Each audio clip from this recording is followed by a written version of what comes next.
Hello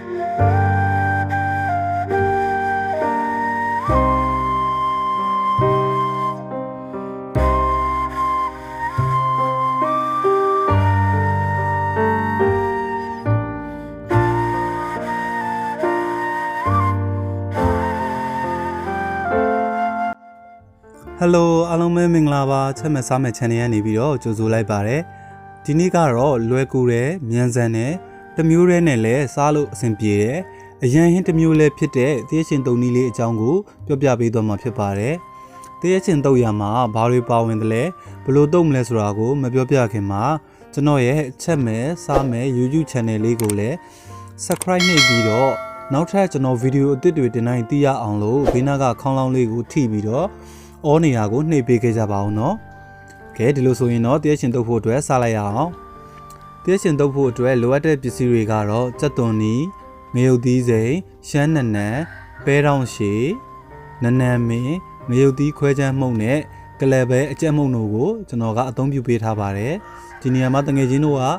ကလပဲအကြက်မှုန့်စားမြေပဲလေးကိုထောင်းပြီးတော့ထည့်မယ်ဆိုရင်လည်းရပါတယ်။ရင်းဦးဆုံးပါဝင်ပစ္စည်းတွေဖြစ်တဲ့ကြက်သွန်နီကိုခပ်ပါးပါးစီလှီးပေးထားပါမယ်နော်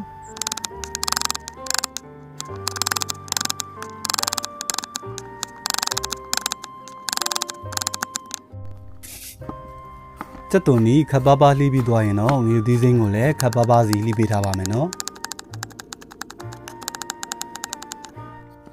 ငရုတ်သီးစိမ်းလှီးပြီးသွားရင်တော့နောက်ထပ်ပါဝင်ပစ္စည်းတွေဖြစ်တဲ့ရှမ်းနံနံ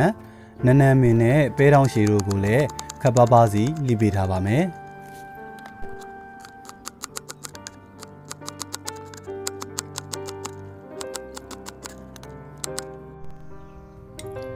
ပါဝင်ပစ္စည်းတွေအားလုံးကိုလှိဖြတ်ပေးပြီးသွားပြီဆိုရင်တော့အားလုံးကိုစုပြီးတော့ဇလုံးထဲမှာစုထည့်ပေးထားပါမယ်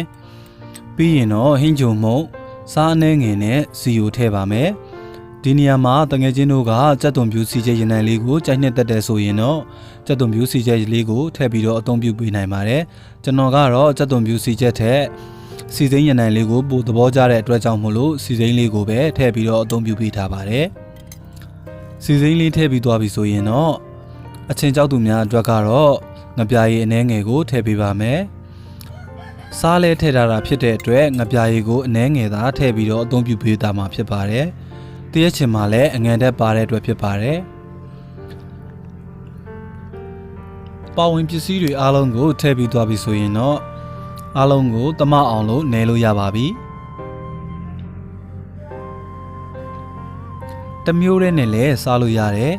အရန်ဟင်းအနေနဲ့လည်းအသုံးပြုလို့ရတဲ့တရက်ချင်တုံနည်းလေးရဆိုရင်တော့လွယ်ကူတယ်မြန်ဆန်တယ်တမျိုးတည်းလည်းစားလို့ရတဲ့အတွက်ကြောင့်လူတိုင်းအကြိုက်တွေ့စေနိုင်မှာသိချပါတယ်ကျွန်တော်ရဲ့ဗီဒီယိုလေးကိုအခုလိုအစားဆုံးကြည့်ရှုအားပေးတဲ့အတွက်တကယ်ချင်းတို့အားလုံးကိုအထူးပဲကျေးဇူးတင်ပါတယ်နောက်လာမယ့်အစီအစဉ်တွေမှာလည်းဒီထက်ကောင်းအောင်လို့ပို့ပြီးစူးစမ်းသွားမှာဖြစ်တဲ့အတွက်ကျွန်တော်ရဲ့ channel လေးကိုလည်း like and subscribe လေးလုပ်ခဲ့ပေးဖို့အားလုံးကိုတောင်းဆိုလိုက်ပါတယ်အားလုံးကိုအထူးပဲကျေးဇူးတင်ပါတယ်